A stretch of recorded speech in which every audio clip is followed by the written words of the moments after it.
Daniel fut convoqué.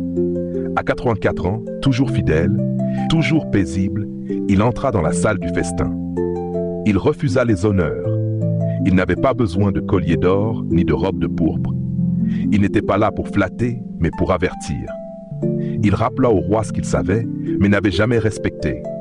L'humiliation de son grand-père, la gloire redonnée à Dieu, et la folie de ceux qui croient pouvoir défier le ciel. Tu savais tout cela. Tu n'as pas glorifié le Dieu qui tient ton souffle dans sa main. Tu t'es élevé contre le Seigneur des cieux. Tu as bu dans ses vases saints, et tu as adoré des dieux de pierre qui ne voient ni n'entendent. Puis il interpréta l'Écriture.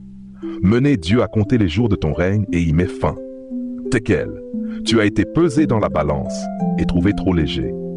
Pérès, ton royaume est divisé et donné aux Mèdes et aux Perses. Et bien que le message fût terrible, Belshazzar tint parole. Il fit revêtir Daniel de pourpre et proclama qu'il aurait la 3e place dans le royaume. Mais ce n'était qu'un titre pour quelques heures. Cette nuit-là même, alors que la fête battait son plein, les armées de Cyrus détournèrent les eaux de l'Euphrate et pénétrèrent dans la ville par son lit asséché. Les portes étaient ouvertes, les gardes ivres. Personne n'avait vu venir l'ennemi. Babylone tomba en une nuit et Belshazzar fut tué. Mais l'histoire de Babylone ne s'arrête pas là.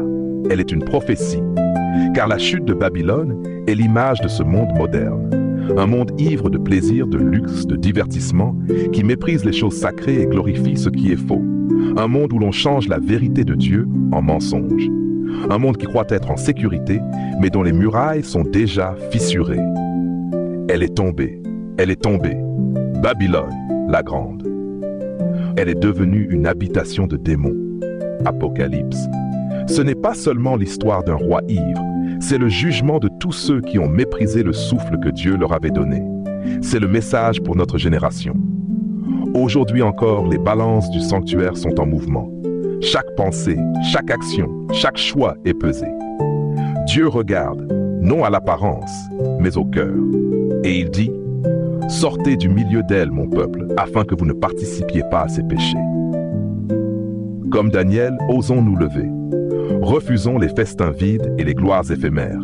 Tenons-nous debout même seuls pour défendre ce qui est vrai. Car très bientôt, le roi de l'Orient reviendra. Et cette fois, ce ne sera pas Cyrus, ce sera Jésus.